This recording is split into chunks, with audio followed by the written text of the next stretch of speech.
The fluorescent lights of Carter & Sons estate auctions in Richmond, Virginia, cast harsh shadows across tables piled with forgotten belongings. Dr. James Harrison moved slowly through the crowded room, his trained eyes scanning each item with the patience of someone who understood that history often hid in plain sight. At 43, he had spent 2 decades as a historical appraiser, specializing in African American artifacts from the post-Civil War era. Most days brought nothing but reproductions and common household items. Today felt different.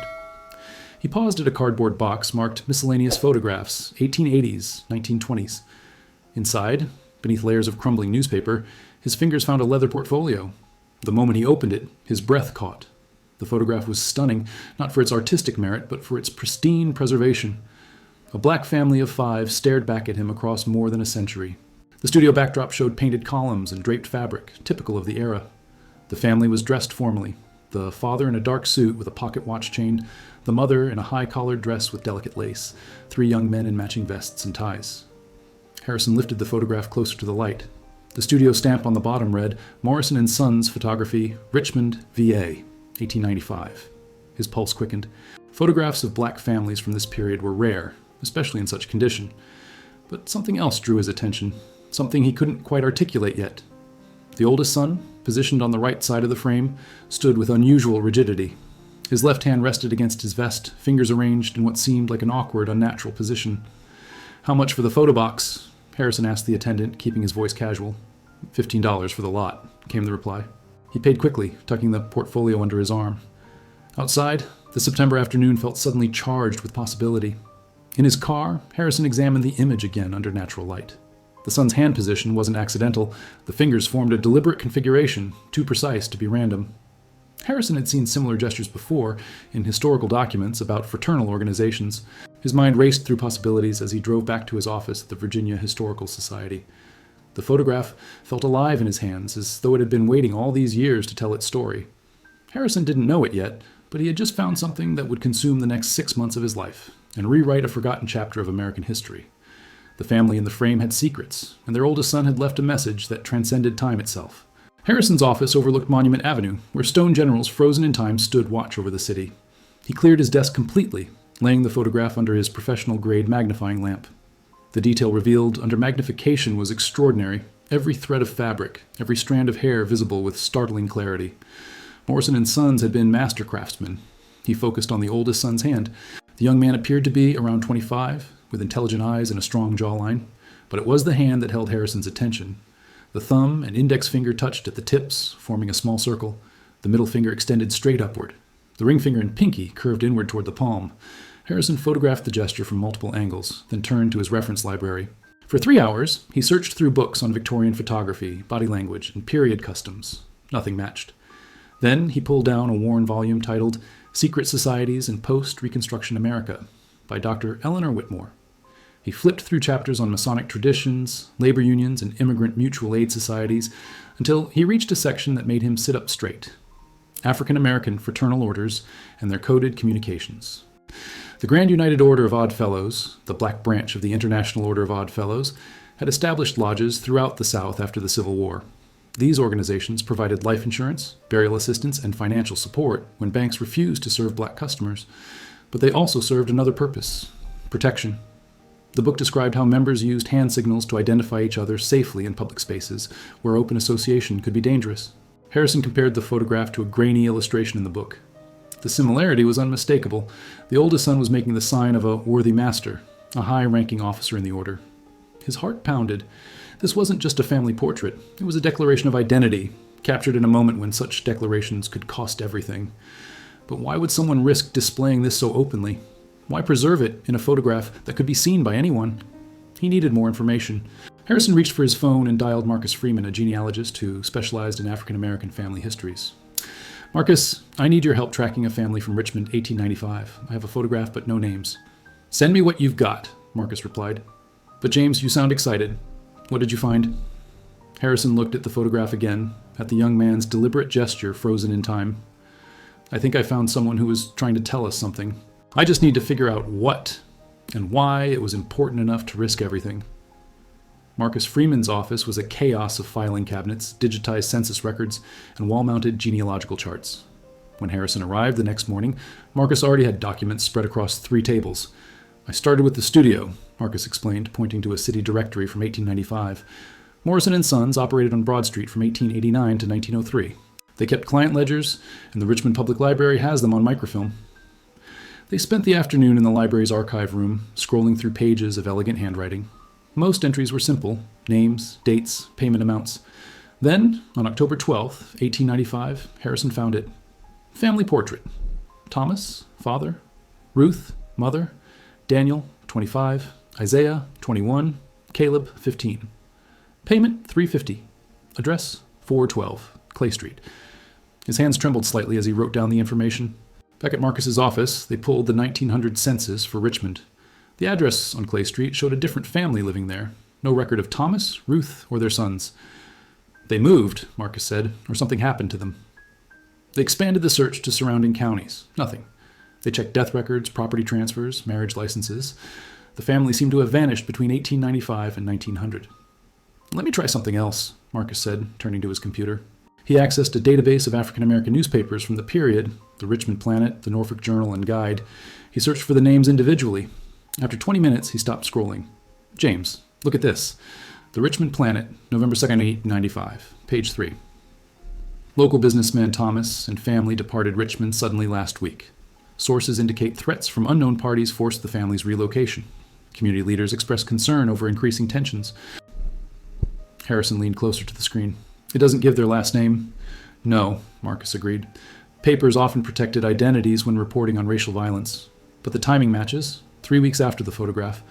They kept searching and found another mention in the December 14th, 1895 edition. We have received word that the family of Thomas, formerly of Clay Street, has settled safely in Philadelphia. Their courage in the face of persecution will not be forgotten. Philadelphia. Harrison felt the investigation shift into focus. We need to search Pennsylvania records now. If they settled there, maybe they stayed. Maybe there are descendants. Marcus nodded slowly. This is bigger than just identifying a photograph, isn't it? Harrison looked at the image on his phone screen. The young man with his deliberate hand signal, the family dressed in their finest clothes, faces calm despite whatever storm was approaching. I think this family knew they were in danger when they took this picture. I think the oldest son left us a message, and I think we need to find out what happened to them. The train to Philadelphia took 5 hours. Harrison spent the journey reviewing everything he had gathered. The photograph, the newspaper clippings, notes on fraternal organizations. He had called ahead to the Historical Society of Pennsylvania, and a research librarian named Dr. Patricia Hughes agreed to meet him. When he arrived at the Society's building on Locust Street, Dr. Hughes was waiting in the main reading room with several boxes already pulled from the archives. I found multiple Thomas families arriving in Philadelphia from Virginia between 1895 and 1900, she explained, gesturing to the documents. But when you mentioned the Grand United Order of Odd Fellows, that narrowed it considerably. She opened a leather-bound ledger. This is the membership registry for Lodge number 75, one of the largest Black Odd Fellows chapters in Philadelphia. Look here, 1896. Harrison scanned the page until he saw it. Thomas Caldwell, transferred from Richmond Lodge number 42, accompanied by wife Ruth and sons Daniel, Isaiah, Caleb. Daniel Caldwell confirmed as worthy master. Richmond. Caldwell, Harrison whispered. That's them. That's the family. Dr. Hughes nodded. And there's more. Daniel Caldwell became very active in the Philadelphia chapter. He's mentioned in meeting minutes regularly through 1897. Then she flipped forward several pages. Then his name disappears. February 1898. No death record in the lodge books, no transfer notice. Just gone. Harrison felt a chill. What about the rest of the family? The younger sons continued as members for years. Isaiah became a teacher, Caleb a postal worker, both documented in city directories. Thomas and Ruth lived until the 1920s, but Daniel... She pulled out a thin file folder. This was filed separately. It's a letter from Ruth Caldwell to the lodge secretary, dated March 1898. Harrison opened the folder carefully. The letter was written in precise, elegant handwriting. To the worthy secretary, it is with profound grief that I inform the brotherhood of my son Daniel's disappearance. He departed our home on February 14th to attend what he believed was an emergency lodge meeting. He never returned. Police have found no trace. We fear the worst, though we continue to hope and pray. His father and brothers ask that the lodge remember Daniel in their work, as he gave everything for the principles we hold dear. Yours in fellowship, Ruth Caldwell. The reading room was silent except for the ticking of an antique clock. Harrison read the letter twice more. An emergency meeting that didn't exist. Someone lured him out. Dr. Hughes pulled out another document. There's a follow-up in the lodge, minutes from April 1898. The brothers voted to investigate Daniel's disappearance privately. They were concerned that involving authorities might expose the lodge's activities, specifically their work helping families escape racial violence in other cities. Harrison's mind raced. The hand signal in the photograph. He was declaring his position as worthy master, but why make it so visible? Maybe, Doctor, Hughes said quietly. He knew that photograph might be the only proof he ever existed. Maybe he knew what was coming. Dr. Hughes led Harrison to a climate-controlled vault in the basement. The Grand United Order of Odd Fellows kept meticulous records, she explained, unlocking a heavy door. But some of those records were deliberately obscured. They used coded language to document their most sensitive activities. She pulled out a box labeled Lodge 75, Administrative Correspondence, 1890-1900. Inside were letters, telegrams, and handwritten reports. Harrison spent hours reading through them, with Dr. Hughes translating the coded phrases. Safe arrival meant a family had been successfully relocated from a dangerous situation. Brotherhood assistance referred to financial support. Special protective measures indicated cases where violence was imminent. The lodge wasn't just a social organization, it was an underground network protecting black families from lynching, arson, and forced displacement. One letter from September 1895 caught Harrison's attention. It was addressed to Brother Thomas, C., Richmond, and signed by the Philadelphia Lodge Master. We acknowledge your urgent communication regarding increased tensions. Preparations are being made for your family's arrival, should circumstances require immediate departure. Your son's leadership has been noted, and his skills will be invaluable to our broader mission. Trust that brotherhood extends beyond geography. Harrison showed it to Dr. Hughes. This was written a month before the photograph. They were already planning to leave Richmond. And Daniel wasn't just fleeing, she added. He was being recruited. Look at this. She handed him a report dated January 1896, 3 months after the family's arrival in Philadelphia. Brother Daniel Caldwell has successfully coordinated the safe relocation of 3 families from North Carolina. His experience with rapid evacuation protocols and his understanding of railroad timetables proved essential. The picture was becoming clearer. Daniel Caldwell had been a conductor of sorts, not on the Underground Railroad of the slavery era, but on a new network helping families escape Jim Crow terror. Harrison found more references. Families moved from Georgia, Tennessee, Mississippi, all with Daniel's name attached to the operations. The young man in the photograph had been far more than a lodge member. He had been a lifeline. But then, in late 1897, the tone of the documents changed. A coded telegram from a Richmond contact. Former associates asking questions about DC. Stop. Suggest suspended operations. Stop. Safety compromised. Another from January 1898. Rumors of infiltration. Trust no emergency communications not verified through primary channels. Dr. Hughes and Harrison exchanged glances. Someone was looking for him, Harrison said. Someone from Richmond who wanted him stopped. They found one final document in the box, a brief note dated March 1898, unsigned. The brother we have lost gave everything to protect others. His absence creates a void that cannot be filled. We must honor his sacrifice by continuing the work, even as we grieve what has been taken from us. Harrison sat back in his chair. Daniel Caldwell had disappeared because he had been too effective, too visible. The hand signal in the photograph wasn't just identification, it was defiance. It was a young man saying, "This is who I am. This is what I stand for, and I will not hide." Back in Richmond, Harrison couldn't stop thinking about Daniel Caldwell, a 25-year-old who had risked everything, who had saved families, who had vanished without a trace. He needed to know if anyone remembered him, if any descendants existed who might hold pieces of the story. Marcus Freeman had been working the genealogical angle, and when Harrison called him, Marcus sounded energized. "I found them," Marcus said. "Isaiah Caldwell's line. He married in 1902, had 4 children. The family stayed in Philadelphia for generations. I've got a living great-great-granddaughter, Dr. Evelyn Ross. She's a retired professor in Philadelphia, and she's willing to talk to you." Harrison booked another train ticket immediately. Dr. Evelyn Ross lived in a brownstone in West Philadelphia, its front room filled with bookshelves and family photographs. She was 78, with silver hair and eyes that held both warmth and careful assessment. "My grandfather told me stories about his Uncle Daniel," she said, gesturing for Harrison to sit. "But the family never talked about him openly. There was always this sense that his name carried danger." Harrison showed her the 1895 photograph. Evelyn held it gently, tears forming in her eyes. "I've never seen this." "Never. We have pictures of Thomas and Ruth, of Isaiah and Caleb in their later years, but nothing from Richmond. Nothing from before they left." She traced Daniel's face with her finger. Grandfather said Daniel was brilliant, that he could have done anything, been a lawyer, a doctor, but he chose to help people instead. "What else did your grandfather say?" Harrison asked carefully. Evelyn was quiet for a moment, then stood and walked to a desk in the corner. She unlocked a drawer and pulled out a worn journal. This belonged to Isaiah. He wrote in it sporadically throughout his life. After he died, my mother gave it to me. There are entries about Daniel. She opened to a page marked with a ribbon. May I read it to you? Harrison nodded. Evelyn's voice was steady but emotional. I dream of Daniel often. I see him as he was that last morning, confident and purposeful, telling Mother he would return by evening. He never doubted the rightness of what he did, saving families, standing against those who would destroy us. Father says Daniel knew the risks, that he chose them willingly.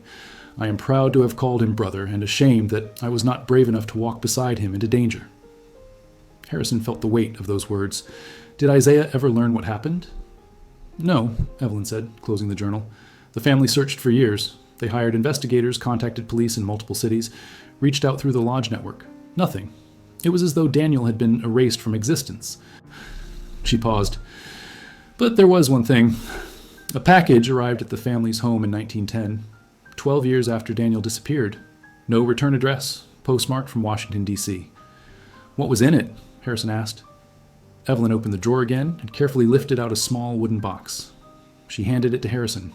Inside, wrapped in aged cloth, was a bronze medallion, the official emblem of a Grand United Order of Oddfellows worthy master. Engraved on the back, D.C., 1895. This was Daniel's, Evelyn said. Someone kept it for 12 years, then sent it home. No note, no explanation. Just this. Harrison held the medallion, feeling its weight. Someone had known. Someone had wanted the family to have this piece of Daniel back. Harrison spent the next week in archives across 3 cities. In Washington, D.C., he found newspaper reports from 1898 about unidentified bodies pulled from the Potomac River. None matched Daniel's description. In Baltimore, he searched police records for missing persons cases. Nothing. The young man had vanished as thoroughly as if he had never existed. But Harrison had learned enough about Daniel Caldwell to know that his disappearance wasn't random. It was targeted, planned, and executed by people who wanted to stop the lodge's rescue operations. What haunted Harrison most was the photograph. Why take such a formal, expensive portrait just weeks before fleeing Richmond? He returned to Dr. Hughes in Philadelphia with a new question. Could the photograph itself have been a warning, a message to other lodge members? Dr. Hughes pulled out the original lodge correspondence again. Let me check something. She searched through letters until she found one dated October 1895, the same month the photograph was taken. Listen to this, she said. It's from Thomas Caldwell to the Philadelphia Lodge Master. We have created a record of our family as it stands today. Should circumstances separate us, this image will serve as testament to who we were and what we stood for. My eldest son wishes it known that he serves the Brotherhood with full knowledge of the costs. Harrison felt his pulse quicken. They knew. When they walked into Morrison & Son's studio, they knew they might not all survive what was coming. There's more, Dr. Hughes continued. The Richmond Lodge was under surveillance by white supremacist groups throughout 1895. There are references in these letters to watchers and informants. Thomas and his family weren't just members. They were visible leaders. Their home was a meeting place. Daniel personally coordinated relocations for families being threatened.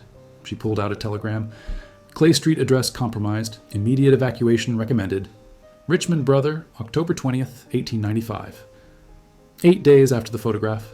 The family had fled days after having their portrait taken. It wasn't just a family photo, Harrison said slowly. It was evidence. Proof that they existed, that they stood together. If they died, this would remain. Dr. Hughes nodded. And Daniel's hand signal. In the photograph, it's clear, deliberate. Anyone who knew the signs would understand immediately, this man is a worthy master. This man has authority. This man is not backing down. Harrison thought about the families Daniel had saved. The families in North Carolina, Georgia, Tennessee, who had made it to safety because a 25-year-old from Richmond had coordinated trains, safe houses, and resources. How many people owed their lives to him? And how many enemies had he made in the process? I think I know why he disappeared, Harrison said. Someone needed to make an example of him. Someone wanted to send a message to other lodge members. This is what happens when you help people escape. Dr. Hughes was quiet for a moment. But they failed, didn't they? The lodge kept operating. Daniel's brothers continued the work. The network survived. She looked at the photograph of the Caldwell family frozen in time. He won. They couldn't erase what he built, no matter what they did to him. Harrison returned to Richmond with a new determination. If Daniel Caldwell had been targeted, there would be records, threats, incidents, something in the white supremacist group's own documentation. He contacted Dr. Raymond Porter, a historian at the University of Richmond who specialized in Reconstruction-era racial violence. I need access to records of organizations like the Red Shirts and White League in Richmond, 1890s, Harrison explained. Specifically anything about the Grand United Order of Odd Fellows. Dr. Porter's expression was grim. Those records exist, but they're disturbing. Are you sure you want to go down this path? I need to understand what Daniel Caldwell was facing, Harrison said. I need to know what he stood against. 2 days later, Harrison sat in a locked archive room, reading documents that made his hands shake. Letters between white supremacist leaders discussed the Negro fraternal problem and strategies for disrupting their organizational networks. One letter from September 1895 specifically mentioned the Caldwell family and their dangerous influence. But it was a journal entry from a Richmond Red Shirts member that provided the clearest picture. Written in November 1895, it detailed an attack planned for the Clay Street address, an attack that never happened because the family had already fled. The writer expressed frustration. The eldest son, Daniel, was the primary target. His escape denies us the opportunity to demonstrate the consequences of their insolence. Harrison photographed the page with trembling hands. This was proof. Daniel hadn't just disappeared, he had been hunted. He continued searching and found a name that appeared repeatedly in connection with investigations into Daniel's whereabouts. Augustus Brennan, a private investigator who worked for white business owners. Brennan's reports tracked Daniel's movements in Philadelphia through 1896 and 1897. The final report, dated February 1898, was chilling in its brevity. Subject located, meeting arranged through false lodge communication, contract fulfilled. Harrison sat back, feeling sick. Daniel had been lured to what he thought was a lodge emergency and walked into a trap. The 12-year gap before his medallion was returned suggested someone's conscience had finally broken. Perhaps someone who had participated, who had kept the medallion as proof, and who finally decided the family deserved to know Daniel had existed, had mattered. Harrison gathered copies of everything and called Evelyn Ross. I found answers, he told her. Not all of them. I don't know where Daniel's buried or exactly how he died, but I know why. I know what he stood for and why they feared him. Tell me, Evelyn said. Harrison spent an hour explaining everything. The rescue network, the surveillance, the planned attack on Clay Street, the targeted assassination. When he finished, there was a long silence. Then Evelyn spoke, her voice thick with emotion. My grandfather was right. Daniel chose this. He knew the dangers and chose to stand anyway. She paused. Dr. Harrison, what happens now? Does this story just go back into the archives? Harrison looked at the photograph on his desk. The Caldwell family, dressed in their finest, facing a future they knew might destroy them. No, he said. This story needs to be told. People need to know what Daniel Caldwell did, what all of them did. Harrison spent 3 months writing. He contacted the Virginia Historical Society, the Historical Society of Pennsylvania, and the national headquarters of the Grand United Order of Odd Fellows. He proposed an exhibition and published research paper, The Caldwell Family and the Secret Network, Fraternal Organizations and Resistance in Post-Reconstruction America. The response was immediate and overwhelming. Historians, genealogists, and descendants of other lodge members reached out with their own stories, their own photographs, their own family secrets. The exhibition opened on a Saturday morning in April at the Virginia Historical Society. The centerpiece was the 1895 Caldwell family photograph, professionally restored and enlarged. Beside it, Harrison had arranged documents, letters, lodge records, and Isaiah's journal entries. A timeline traced Daniel's rescue operations. A map showed the network of safe houses and railroad routes used to relocate threatened families. The room was packed. Historians, students, community leaders, and most importantly, descendants. Evelyn Ross stood before her great-great-uncle's photograph with her extended family, 19 people who had traveled from Philadelphia, Atlanta, and Chicago. Many were seeing Daniel's face for the first time. Evelyn's nephew, a high school history teacher named Marcus Ross, stood beside Harrison. My students are going to learn about this, he said quietly. They're going to know that resistance didn't end with abolition, that courage looked like this, a family posing for a photograph they knew might be their last, refusing to hide who they were. Harrison watched as visitors moved through the exhibition, reading the documents, studying the photographs. A college student stopped in front of Daniel's image and stared at the hand signal for several minutes. An elderly woman wiped tears as she read Ruth Caldwell's letter about her son's disappearance. A father explained to his young daughter what the Grand United Order of Odd Fellows had done, why it had mattered. The local news covered the opening. The story spread through academic journals, genealogy forums, and social media. Other families came forward with similar photographs, similar hand signals, similar stories of ancestors who had been part of the secret network. A researcher from North Carolina contacted Harrison with evidence that one of the families Daniel had saved had gone on to establish a successful black-owned business that still operated today. 4 generations of prosperity built on the foundation of one young man's courage. Dr. Hughes called with news that the Grand United Order of Odd Fellows was creating a memorial program to honor members like Daniel, who had disappeared while protecting others. "They're calling it the Caldwell Initiative," she told Harrison. "Your research made this possible." But the moment that affected Harrison most came 3 weeks after the opening. A man in his 80s approached him at the exhibition, moving slowly with a cane. "My grandmother was one of the families your Daniel Caldwell saved," he said. 1897 from Georgia. She was 9 years old. She lived to be 93, saw her children and grandchildren grow up free and safe. She used to say an angel helped them escape. Now I know his name. Harrison shook the man's hand, unable to speak. This was why history mattered. This was why photographs like the Caldwells had to be preserved, studied, understood. Because behind every formal portrait was a human story, and some of those stories had the power to change how we understood courage itself. 6 months after the exhibition opened, Harrison received a call from a National Park Service historian. The house at 412 Clay Street in Richmond, the Caldwell family home, still stood, though it had been divided into apartments decades ago. The Park Service wanted to explore designating it as a historic site, part of a broader initiative to preserve locations significant to African American resistance and community organizing. Harrison stood on the front steps of the house on a cool October morning, the same month the Caldwells had taken their photograph 129 years earlier. The building needed work. The facade was crumbling, windows were broken, but the bones were solid. He imagined Thomas and Ruth inside, hosting lodge meetings. He imagined young Daniel coordinating rescue operations from these rooms, writing telegrams in code, planning routes north. This had been a place of courage. Evelyn Ross joined him, along with 12 other Caldwell descendants. They had come from across the country for this moment. The Park Service representative explained the restoration plans. The building would house a research center dedicated to studying fraternal organizations' role in protecting black communities during Jim Crow. One room would be permanently devoted to Daniel Caldwell and the rescue network he had built. "We're also working with the Odd Fellows National Organization," the representative continued. "They're funding scholarships in Daniel's name for students studying African American history and social justice." Evelyn smiled through tears.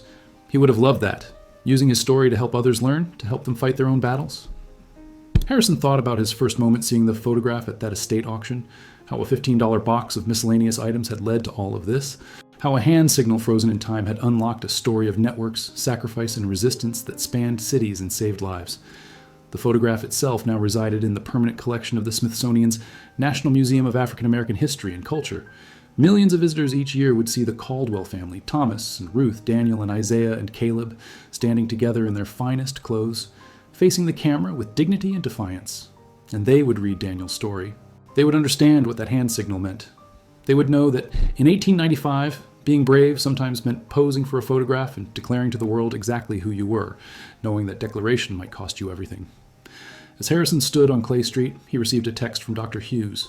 Attached was a photograph of a new historical marker being installed in Philadelphia at the site of Lodge 75.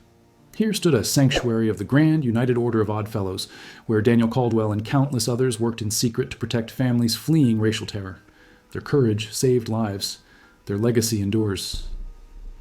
Harrison showed the photo to Evelyn. She read it slowly, then looked up at the Richmond house. Daniel was 25 when he disappeared. Just 25. And look what he built. Look what he did. Look what he continues to do, Harrison corrected gently. Your family's story is teaching people right now. Students, researchers, families discovering their own histories. Daniel's work didn't end when he disappeared.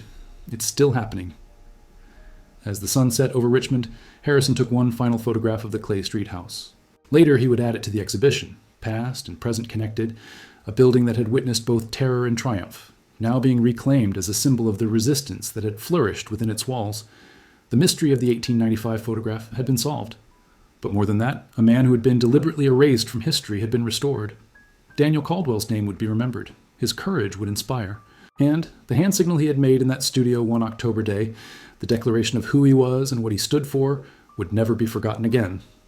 Some photographs are just images, others are testimonies, and a very few are messages sent across time, waiting for someone to finally understand what they mean. This portrait from 1895 had held its secret for more than a century. Now at last, the world knew the truth.